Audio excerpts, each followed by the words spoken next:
सम्मानित साथियों, जय भीम, जय भारत। मैं दद्दू प्रसाद, पूर्व कैबिनेट मंत्री, उत्तर प्रदेश शासन एवं राष्ट्रीय संयोजक सामाजिक परिवर्तन मिशन, आपसे इस वीडियो के माध्यम से बातचीत कर रहा हूं।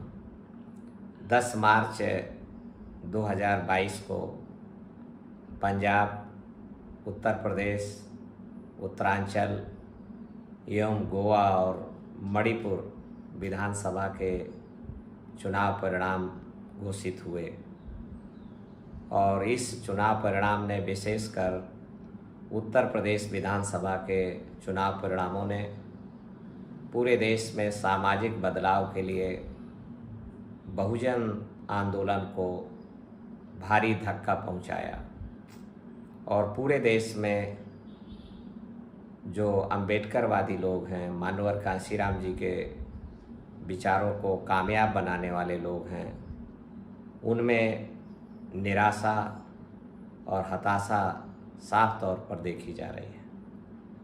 खास करके इस बात के लिए कि उत्तर प्रदेश विधानसभा के चुनाव में बहुजन समाज पार्टी का प्रदर्शन लगभग 10% वोटों की गिरावट दर्ज की गई है और उसकी सीटों की संख्या 206 से घटकर 80 और 80 से घटकर 19 और 19 से घटकर मात्र एक विधानसभा सीट पर रह गई है।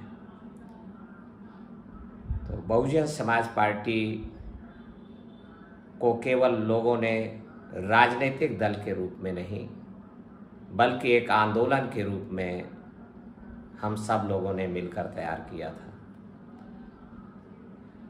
उस सामाजिक परिवर्तन, आर्थिक मुक्ति आंदोलन का सिपाही होने के नाते और बहुजन समाज पार्टी के निर्माण में साझीदार होने के नाते मैं DS4 के कार्यक्रमों में 1983 से शामिल रहा और उसके बाद 14 अप्रैल 1984 को जब बहुजन समाज पार्टी घोषित की गई, बनाई गई और उसके बाद 21-22 जून 1984 को लाल किला मैदान नई दिल्ली में जब बहुजन समाज पार्टी का प्रथम अधिवेशन हुआ, तो उसमें साझीदार होने के नाते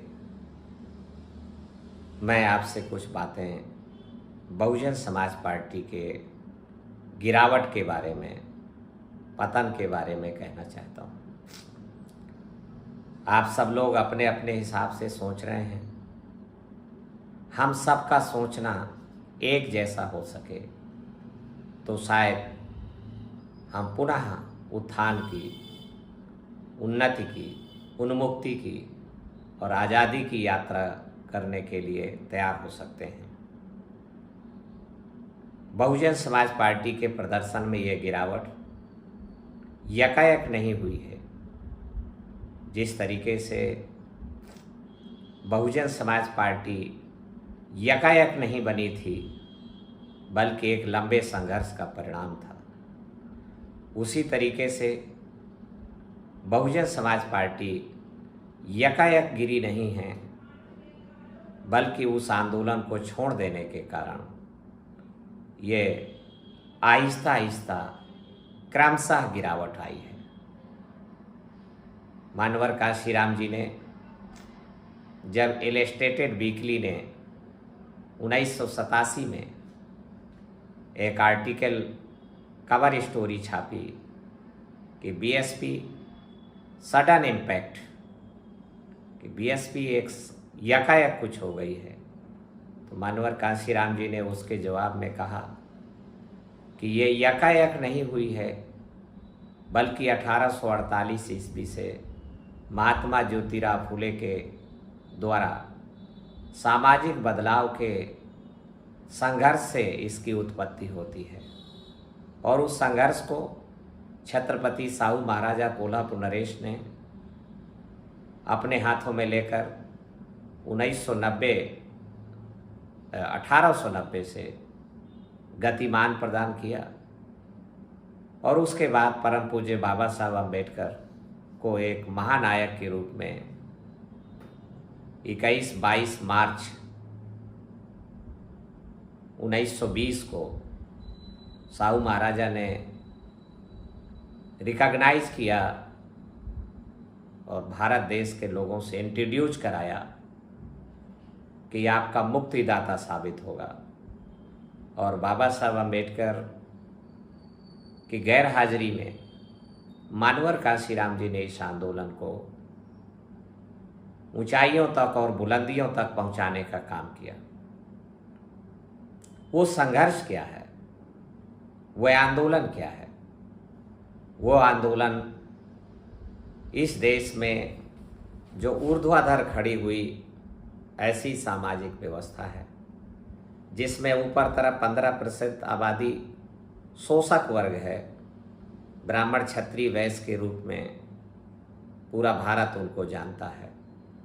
इसके नीचे तरफ शोषित वर्ग है जिसको शूद्र और अनुसूचित जात, जनजाति, पिछड़ा वर्ग और धार्मिक अल्पसंख्यक समुदाय मुस्लिम, सिख, बुद्धिस्ट और जैन और ईसाई के रूप में हम सभी लोग जानते हैं। इस सामाजिक व्यवस्था जो ऊर्ध्वाधर खड़ी है, जात पात, छुआछूत, भेदभाव, अन्याय, अत्याचार, आतंक, हत्या, बलात्कार, अंधविश्वास, पाखंड, अंध धार्मिक श्रद्धा, अवैज्ञानिकता इसके आधार हैं और 6000 जातियों में तोड़ा गया है भारत के लोगों को। इस सामाजिक व्यवस्था से ऊपर वाले लोगों को फायदा है, नीचे वाले लोगों को नुकसान है। जो लोग इसको नुकसान को समझ रहे हैं, जागरूक हो जाते हैं, चेतना संपन्न हो जाते हैं, वो लोग इस व्यवस्था को बदलने के काम में लग जाते हैं। वो इसको हिलाते हैं और हिला करके यूँ करते हैं। खुशी की बात है कि बाबा साहब अम्बेडकर के द्वारा लिखा गया भारत का संविधान इसकी अनुशंसा करता है, सामाजिक बदलाव के लिए एक आयाम, एक रास्ता देने की रास्ता प्रशस्त करता है। जिनको फायदा है गैर बराबरी से, वो इसको गैर बराबरी बनाए रखना चाहते हैं, स्टेटस को चाहते हैं। पर जिनको नुकसान है, अपमान है, बेइज्जती है, जुल्म ज्यादती है, शोषण है, उत्पीड़न है, गरीबी है, गुलामी है, वो लोग इस देश की व्यवस्था को बदलना चाहते हैं। जो सबसे ज़्यादा दुखी है, पीड़ित है, अपमानित है, वो इसकी पहल करता है। पर जो सबसे ज़्यादा पीड़ित है, अपमानित है, वो अकेले सक्षम नहीं है बदलाव करने में। इसलिए उसकी जिम्मेदारी बनती है कि जो कम दुखी हैं, कम पीड़ित हैं, कम अपमानित हैं, कम नीचे गिराए गए हैं, पर वो कम गिराए गए, यहाँ पर हैं वो, तो उनको रजामंद किया जाए, तैयार किया जाए कि भाई ये गिरावट तो आपकी भी, अपमान तो आपका भी है। तो इसलिए बहुजन समाज पार्टी इस सामाजिक बदलाव की प्रक्रिया का, इस सामाजिक परिवर्तन के आंदोलन की उत्पत्ति है, इससे उपजी है, पैदा हुई है। और जैसे जैसे सामाजिक परिवर्तन की विचारधारा और इसके साथ समवेत होने की भावना जन समुदाय में बढ़ती गई, जन समर्थन बढ़ता गया, सामाजिक बदलाव के लिए जैसे जैसे ज़्यादा लोग रजामंद होते गए, वैसे वैसे ही बहुजन समाज पार्टी के वोट बैंक में, जनाधार में, वोट शेयर में इजाफा होता गया, बढ़ोतरी होती गई। इसलिए मैं कहना चाहता हूं कि बहुजन समाज पार्टी का जन समर्थन जो 31% तक 2007 तक लगातार बढ़ा है, वह सामाजिक बदलाव की प्रक्रिया और सामाजिक बदलाव के स्वीकार्यता के कारण बढ़ा है। इसके साथ ही साथ मानवर कांशीराम जी ने कहा कि जिस समाज की गैर राजनीतिक जड़ें मजबूत नहीं होती हैं, उस समाज की राजनीति कामयाब नहीं होती है। तो बामसेफ और DS4 के माध्यम से मानवर कांशीराम जी ने गैर राजनीतिक जड़ों को मजबूत करने का काम किया। DS4 एक संघर्षात्मक आंदोलन था जो मुद्दे दलितों, पिछड़ों, आदिवासियों और धार्मिक अल्पसंख्यक समुदायों के लिए महत्वपूर्ण हैं, उन मुद्दों की तरफ समाज का ध्यान दिलाया गया और उनका जन समर्थन अर्जित किया गया और आहिस्ता आहिस्ता जातियों में तोड़े गए लोग जुड़ते गए और बहुजन समाज बनाने की प्रक्रिया मजबूत होती गई। तो गैर राजनीतिक जड़ें मजबूत हुई तो उन्होंने आगे चलकर बहुजन समाज पार्टी को राजनीतिक ताकत में बढ़ोतरी देने का काम किया। 1986-87 में बामसेफ का सरकार के द्वारा तैयार किए गए चमचों के द्वारा रजिस्ट्रेशन करा लिया गया और लिहाजा बामसेफ मानवर कांशीराम जी के हाथ से निकल गई। पर इसका मतलब ही नहीं है कि मानवर कांशीराम जी ने 1986-87 के बाद गैर राजनीतिक जड़ों को छोड़ दिया। मानवर कांशीराम जी ने अपने द्वारा अभिकल्पित बामसेफ को छीन जाने के बावजूद भी गैर राजनीतिक जड़ों से नाता लगातार बनाए रखा। वो भारत के जिस कोने में गए उन्होंने बामसेफ का नाम तो उनके हाथ से निकल गया था, पर बामसेफ के जो जान थी, बामसेफ के जो प्राण थे, जो अधिकारी कर्मचारी हमारा बौद्धिक वर्ग, उससे मानवर कांशीराम जी लगातार उनका मोटिवेशन, उनका प्रेरणा और उनकी सक्रिय योगदान लगातार बना रहा। उनके योगदान और उनकी सलाह मशविरा, जो 3 चीज़ें मानवर कांशीराम जी ने कही कि पे बैक टू सोसाइटी, जिस समाज से हम निकल के आए हैं उस समाज को देना है। तो हम क्या दे सकते हैं? एलिनेशन ऑफ इलीट क्लास, जो हमारे बौद्धिक वर्ग का समाज से पृथकीकरण हो गया या उन्होंने अपने आप पृथक कर लिया है, उसको उन्होंने पे बैक टू सोसाइटी के साथ संबद्धीकरण में, पृथकीकरण को संबद्धीकरण में बदल दिया और ताकत बनने लगी। आज आंदोलन का निर्माण हुआ। तो इसलिए ये नहीं कहा जा सकता कि बामसेफ का कांग्रेस के द्वारा रजिस्ट्रेशन करा लेने के कारण मानवर कांशीराम जी का नाता बामसेफ से समाप्त हो गया। नहीं, मैं यहाँ पर यह स्पष्ट करना चाहता हूँ कि मानवर कांशीराम जी ने बौद्धिक वर्ग से, गैर राजनीतिक जड़ों से, संघर्षात्मक आंदोलन से उन्होंने कहा कि नॉन वायलेंस मिलिटेंसी, अहिंसात्मक लड़ाकूपन। तो इसलिए गैर राजनीतिक जड़ों की मजबूती के कारण बहुजन समाज पार्टी मजबूत हुई।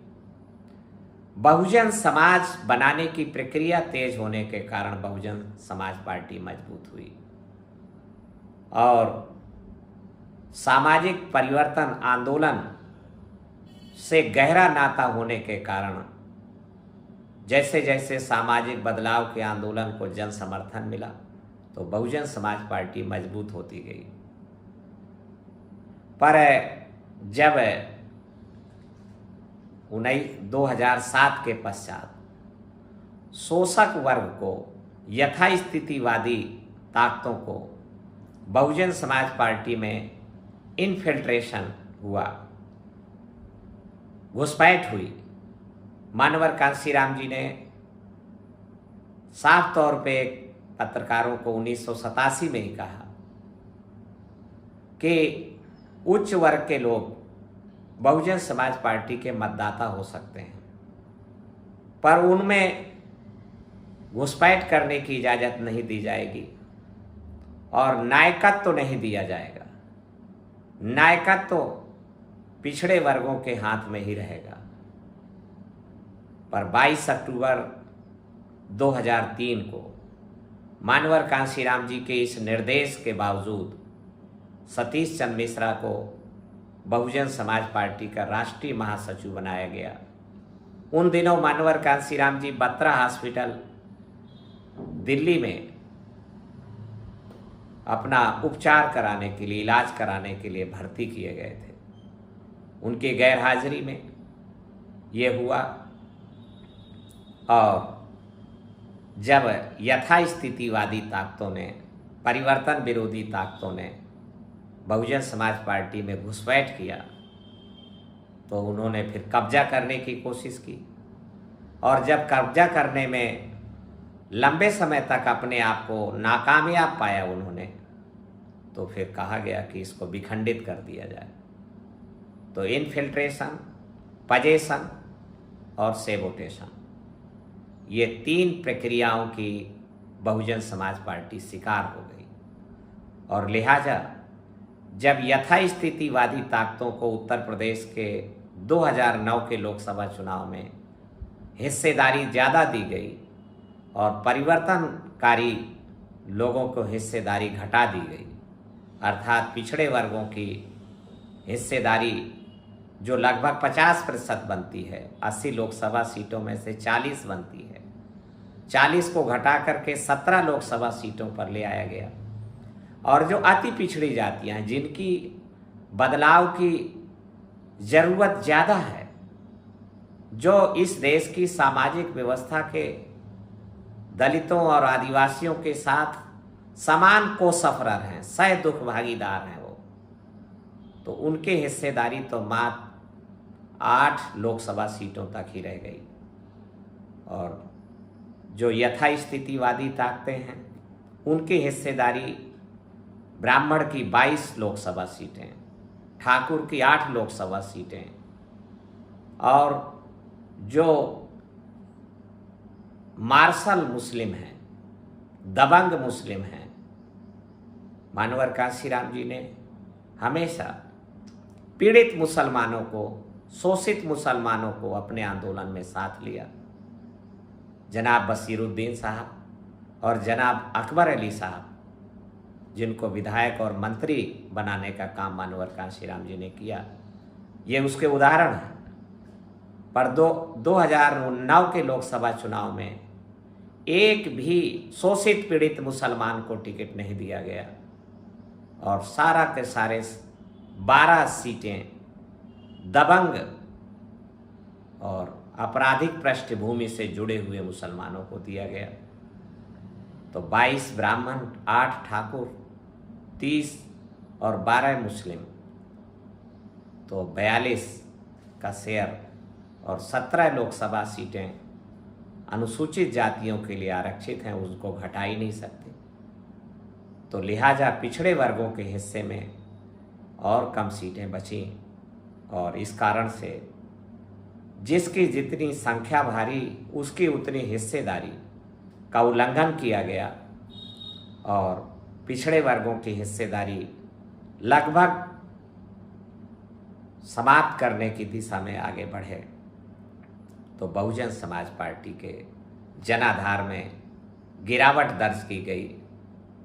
31% वोट जो 2007 में थे वो घटकर 2009 के लोकसभा चुनाव में 27% हो गए और ये घटोत्तरी गिरावट लगातार जारी रही, क्योंकि बहुजन समाज पार्टी ने नायक के निर्देश पर, बहन मायावती के निर्देश पर गैर राजनीतिक जड़ें काट दी गईं। गैर राजनीतिक जड़ों से 2007 के बाद नाता छोड़ दिया गया।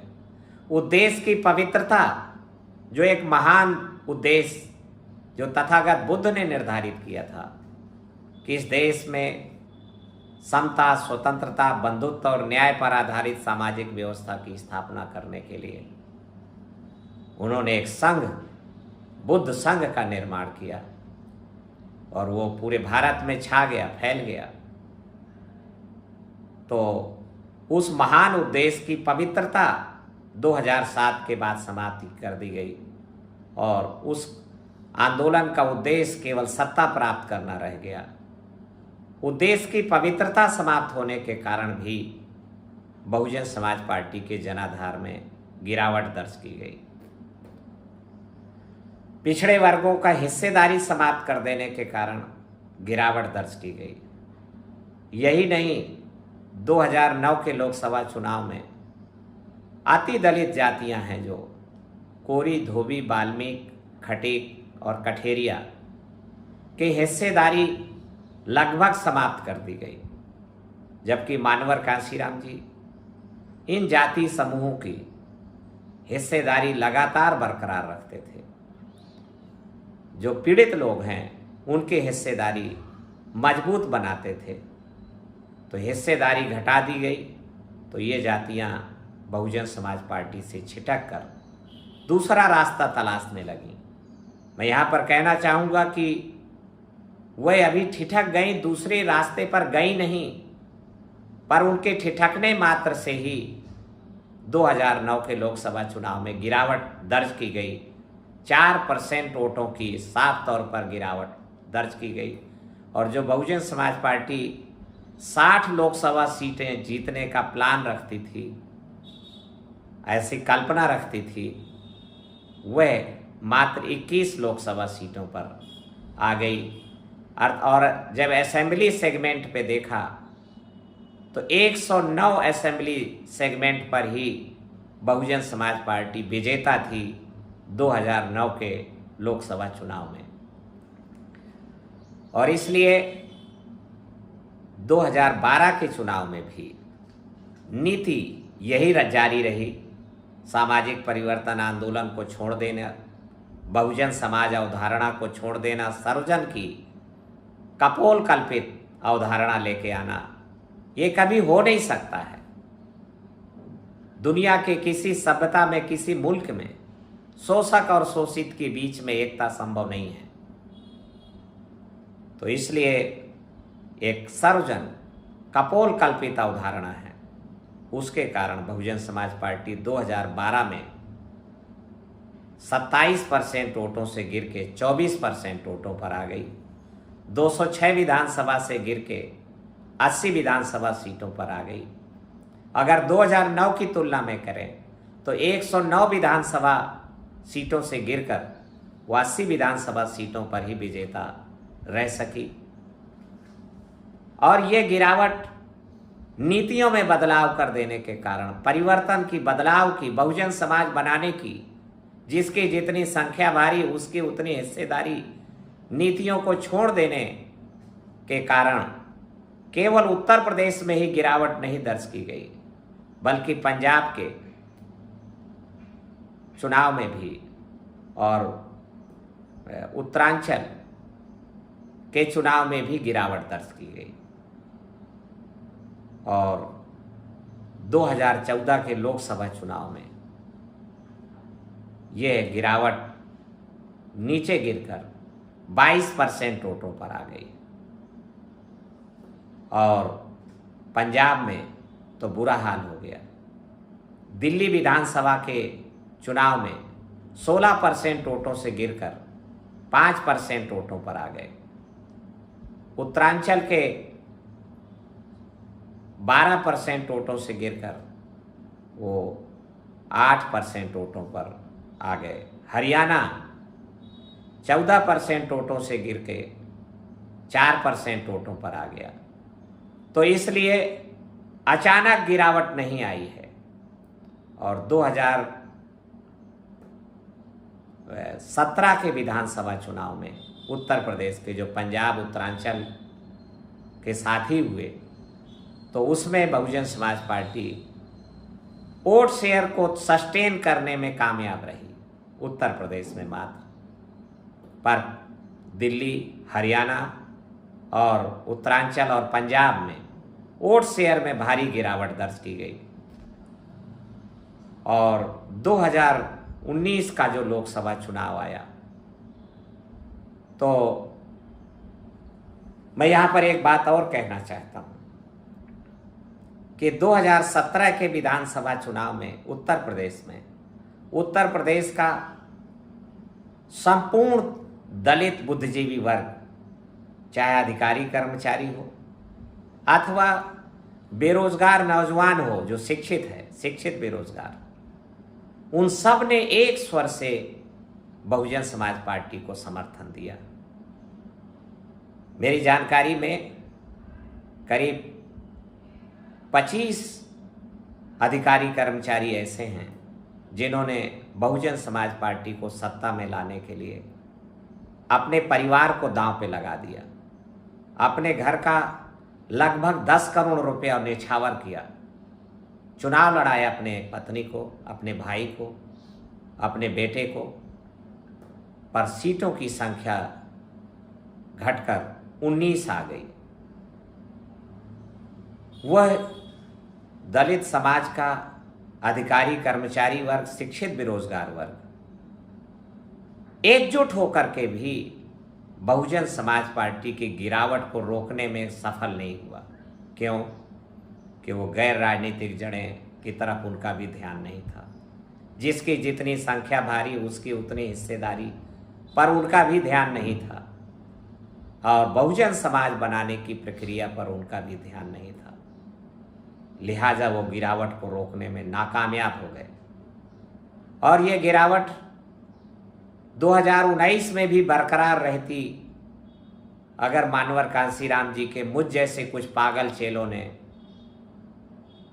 एक अभियान नहीं चलाया होता कि 2019 के लिए भाजपा रोको, आरक्षण बचाओ, संविधान बचाओ, और संविधान बचाने के लिए, आरक्षण बचाने के लिए भाजपा को हराना जरूरी है, और भाजपा को उत्तर प्रदेश में हराने के लिए सपा बसपा गठबंधन कराना जरूरी है। तो करीब 25 जिलों में हम लोगों ने संगोष्ठियां, सेमिनार आयोजित किए। माननीय बहन कुमारी मायावती को ज्ञापन भेजे गए, और अखिलेश यादव को ज्ञापन भेजे गए कि भाजपा को हराने के लिए सपा बसपा गठबंधन जरूरी है, संविधान बचाओ, आरक्षण बचाओ। 11 नवंबर 2017 से अभियान चालू हुआ, और 17 दिसंबर को आगरा और मुरादाबाद, अलीगढ़, बांदा, झांसी, कानपुर, लखनऊ में, मेरठ में इस तरीके के सेमिनार आयोजित किए गए। तो इन दोनों नेताओं ने, माननीय बहन कुमारी मायावती और अखिलेश यादव ने जन दबाव में आकर गठबंधन तो कर लिया सपा बसपा गठबंधन का, पर बेमन से और विलंब से किया गया। ये गठबंधन वो चाहते तो 2018 में घोषित कर देते, क्योंकि फूलपुर और गोरखपुर लोकसभा की सीटें में भारतीय जनता पार्टी को बहुजन समाज बनाकर पराजित कर दिया गया था 15 मार्च 2018 को, जो परिणाम घोषित हुए। तो वो संकेत था कि सपा बसपा गठबंधन मिल जाए, पर दोनों सीबीआई के चंगुल में फंसे होने के कारण गठबंधन करने की घोषणा करने का साहस नहीं कर सके। दबाव में आकर 12 जनवरी 2019 को उन्होंने गठबंधन घोषित किया, जब बहन मायावती के जन्मदिन के 3 दिन पहले, ताकि 15 जनवरी को धन वर्षा कराई जा सके, गठबंधन घोषित हुआ। पर इसके उद्देश्य पवित्र नहीं थे, लिहाजा अपेक्षित परिणाम सामने नहीं आए। ये जन स्वीकार नहीं हो सका ये गठबंधन। ये दलित समाज में चमार को, पिछड़े वर्गों में यादव को और मुस्लिम को ही ये स्वीकार हुआ ये गठबंधन, और भारतीय जनता पार्टी षड्यंत्र करने में कामयाब हो गई। इन 3 जाति समूह के खिलाफ बाकी को उसने 2019 के लोकसभा चुनाव में लामबंद कर लिया, अपने साथ संगठित कर लिया, और इसको रोकने का काम ना तो अखिलेश यादव अज्ञानी होने के कारण, गैर जानकार होने के कारण नहीं कर सके, और बहन मायावती षड्यंत्र में शामिल होने के कारण नहीं कर सकी रोकने का काम। और लिहाजा जो ये गठबंधन 60 लोकसभा की सीटें जीत सकता था और भारतीय जनता पार्टी को पराजित किया जा सकता था, वो पराजित नहीं किया जा सका और 10 लोकसभा सीटें बहुजन समाज पार्टी और 5 लोकसभा सीटें समाजवादी पार्टी मात्र जीतने में कामयाब हुई। माननीय अखिलेश यादव की जीवन साथी डिम्पल यादव भी कन्नौज की लोकसभा सीट हार गई। तो इस तरीके से मैं कहना चाहता हूं कि ये गिरावट यकायक नहीं आई है और 21-22% वोट शेयर दोनों पार्टियों के पास था। दोनों का मिलाकर के लगभग ये 41-42% वोट शेयर बनता है। 41-42% वोट शेयर में तो ये केवल 15 लोकसभा सीटें जीत पाई। ये आश्चर्यजनक है 2019 का लोकसभा चुनाव परिणाम। अगर उनके अंदर बहन मायावती माननीय अखिलेश यादव के अंदर तड़पन होती भारतीय जनता पार्टी को परास्त करने की, तो वो इसकी समीक्षा करके 2022 के लोक विधानसभा चुनाव के लिए प्रबंधन कर सकते थे। पर मैं कहना चाहता हूं कि इन दोनों नेताओं के अंदर भारतीय जनता पार्टी को पराजित करने की तड़पन नहीं है, इच्छा शक्ति नहीं है और लिहाजा 3 जून 2019 को बहन मायावती ने गठबंधन एक तरफा तोड़ दिया। 3 जून 2019 को लिहाजा सहानुभूति माननीय अखिलेश यादव को मिली और उस सहानुभूति की नाव में बिना संघर्ष की सहानुभूति हमने अनेक बार मिलके माननीय अखिलेश यादव से संघर्ष करने का आह्वान किया। हमने साफ तौर पे कहा कि घर छोड़ो और घर से बाहर निकलो, संघर्ष करो, तो हम ही नहीं पूरा उत्तर प्रदेश, पूरा भारत, बहुजन समाज, दलित, पिछड़े, आदिवासी, मुस्लिम सब आपके साथ होंगे। जो लड़ेगा वो आगे बढ़ेगा, जो निहुर जाएगा हमारे जालिमों से, हमारे दुश्मनों से, वो मिट्टी में मिला दिया जाएगा, गुलाम बना लिया जाएगा। पर माननीय अखिलेश यादव ने इस पे गौर नहीं किया, उन्होंने घर नहीं छोड़ा। हमने कहा कि आप प्रधानमंत्री तक जा सकते हैं, तो वो डरे, उन्होंने कहा नहीं नहीं नहीं, चुप रहिए चुप रहिए। इसलिए मैं आपसे कहना चाहता हूं कि बहुजन समाज पार्टी की ये गिरावट यकायक नहीं है। ये सामाजिक बदलाव का आंदोलन छोड़ देने के कारण और जिसकी जितनी संख्या भारी उसकी उतनी हिस्सेदारी को छोड़ देने के कारण, गैर राजनीतिक जड़ों को काट देने के कारण और उद्देश्य की पवित्रता समाप्त कर देने के कारण ये गिरावट और बहुजन समाज पार्टी का पतन हुआ है। आप दोबारा उठना चाहते हैं, दोबारा सामाजिक परिवर्तन आंदोलन के द्वारा ही आप उठ खड़े हो सकते हैं। आपको उन्हीं मूल्यों को, उन्हीं सिद्धांतों को, उसी संघर्ष को पुनः अपनाना होगा। और इसलिए मानवर कांशीराम जी के चेलों को मैं आवाज दे रहा हूं, अंबेडकरवादियों को आवाज दे रहा हूं कि आप आगे आएं। दद्दू प्रसाद आपके पीछे चलने को, आपका पिछलग्गू बनने को तैयार है। मुझे पता है कि आपके मन तक भांति भांति की भ्रांतियां और भ्रामक प्रचार आप तक पहुंचाया गया है, पर मैं कहना चाहता हूं कि हम जीवन के अंतिम सांस तक सामाजिक बदलाव के आंदोलन को गतिमान बनाने के लिए मैं और मेरा परिवार समर्पित भावना से हम काम करेंगे। एक बिंदु की चर्चा मैंने नहीं की है, जो है तो अगली वीडियो में मैं उसके विस्तार से बात करूंगा। इकट्ठा हुए वोटों की बिकवाली करने के कारण बहुजन समाज पार्टी का और समाजवादी पार्टी का, आरजेडी का, आरएलडी का पतन हुआ है। मैं इसके अगले वीडियो में विस्तार से बात करेंगे। आज के लिए इतना ही काफ़ी है। और भी हम मीमांसा लगभग 1 हफ्ते तक लगातार हम बहुजन समाज पार्टी के पतन के बारे में चर्चा करेंगे, प्रतिदिन चर्चा करेंगे। धन्यवाद। जय भीम, जय भारत।